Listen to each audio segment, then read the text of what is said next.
sommes de retour sur Direct Marché. J'accueille Frédéric Rollin, conseiller en stratégie d'investissement chez Pictet Asset Management. Bonjour. Bonjour. Alors, comme chaque vendredi, on fait la rétrospective de la semaine. Alors cette semaine, grosse actualité quand même, hein. On l'attendait depuis des mois. Cette réunion de la Fed où du coup Janet Yellen a annoncé ce relèvement des taux. Voilà, donc c'est un peu l'événement majeur. Enfin, voilà, ça fait presque, ça fait des années qu'on en parle, hein, puisque donc la Fed avait commencé sa politique de taux zéro il y a maintenant 7 ans, enfin en 2008. Dès 2013, voilà, on a ce fameux tapering. La Fed arrête d'acheter des obligations et tout au long de l'année, on s'est demandé quand est-ce qu'elle monterait ses taux. Donc voilà, un début de relèvement de taux. Les gens s'y attendaient, donc la réaction des marchés finalement est relativement bénigne, hein. Moi, j'avais regardé en fait depuis maintenant 30 ans de cycle de relèvement de taux. En général, finalement, quelques mois après, on retrouve le dollar au même niveau et les actions un petit peu plus haut. Ça veut dire quoi? Ça veut dire que les annonces de la Fed avaient été souvent largement anticipées sur le dollar et que la Fed a monté ses taux au moment où l'économie allait mieux. On a l'impression que c'est le cas. C'est le cas. Voilà, le dollar est déjà relativement surévalué, donc il a déjà anticipé ce relèvement de taux.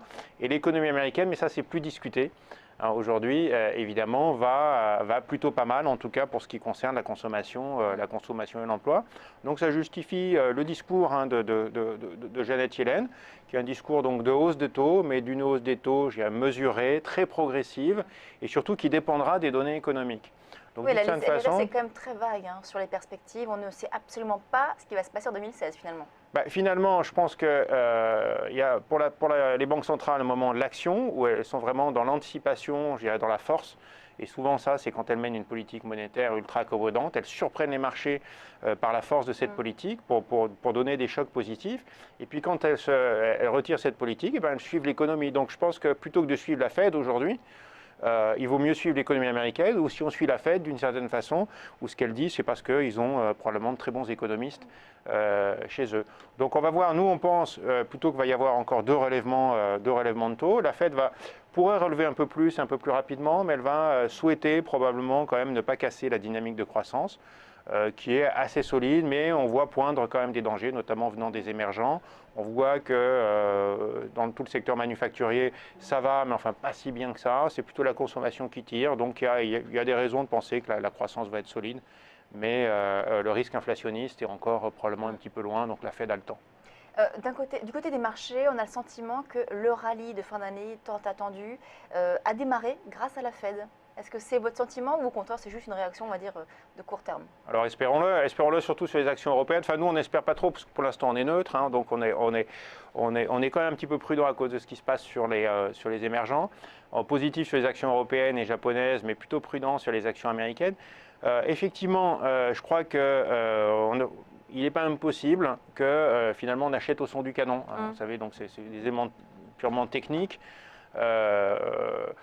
Voilà, que les marchés se disent, eh bien écoutez, voilà, je ne voulais pas acheter, notamment d'ailleurs des actions émergentes, des devises émergentes, parce que j'avais peur de la Fed. La Fed monte ses taux, la volatilité augmente pas trop, ça va bien se passer. Finalement, j'ai réduit un petit peu ma sous-pondération et j'achète un petit peu d'actions ou de devises émergentes. Donc c'est le moment de revenir donc, du coup sur les... Alors on se pose clairement la question. Le mois dernier, il y a 2 mois, on était prudent, on a été plutôt prudent sur les devises émergentes, je dirais, tout au long de l'année. À l'approche de la Fed, on s'est dit qu'il pourrait y avoir cet élément technique qui joue, hein, devises émergentes très sous-valorisées, les gens sous-pondérés pour une raison finalement, enfin pour 2 raisons, hein, mais en tout cas une qui va disparaître. La Fed, l'autre raison, les fondamentaux économiques qui ne sont toujours pas très bons. Donc on se dit, il risque d'y avoir un rallye. Donc on s'est mis neutre et on se pose la question effectivement aujourd'hui, et on va décider ça en fin d'année, effectivement de savoir si on rajoute un petit peu de devises émergentes. Mais voilà, d'un côté il y a ces éléments techniques qui sont pour moi assez positifs, pour nous assez positifs, puis d'un autre côté on voit quand même que au niveau des fondamentaux économiques, ça ne s'arrange pas vraiment, hein. Donc on voit le Brésil, la Chine, bon il y a des indicateurs qui sont assez contradictoires. Les fondamentaux ne sont pas encore là, donc pour des raisons techniques, peut-être acheter un peu pour une courte période. Autre élément à suivre, qu'on a eu cette semaine et dans les semaines passées, c'est le marché du high yield américain qui a fortement baissé. On a l'impression qu'il se passe vraiment beaucoup de choses là-dessus. Alors le marché high yield américain, ça c'est intéressant.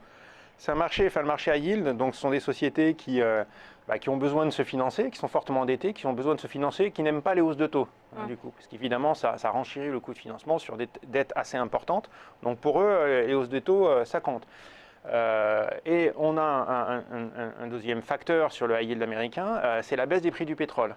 Vous avez à peu près 14% de l'indice high yield américain qui est du secteur pétrolier, évidemment avec la continuation, même l'accélération de la baisse des prix du pétrole, et beaucoup de sociétés se trouvent en difficulté. Puis un troisième point, c'est pour ça que je voulais en parler, parce que c'est vraiment, je dirais, la somme un petit peu de toutes les peurs aujourd'hui sur les marchés, c'est le manque de liquidité. Ouais. C'est-à-dire qu'auparavant, quand vous aviez un particulier qui vendait ses fonds ou ses ETF sur les obligations à yield, vous aviez toujours une banque, à l'époque, Merrill Lynch, Bear Stearns, Lehman Brothers, pour effectivement acheter un petit peu moins cher, garder l'obligation, la garder dans ses books et peut-être la revendre un petit peu plus cher, enfin avec espoir de la revendre un petit peu plus cher plus tard.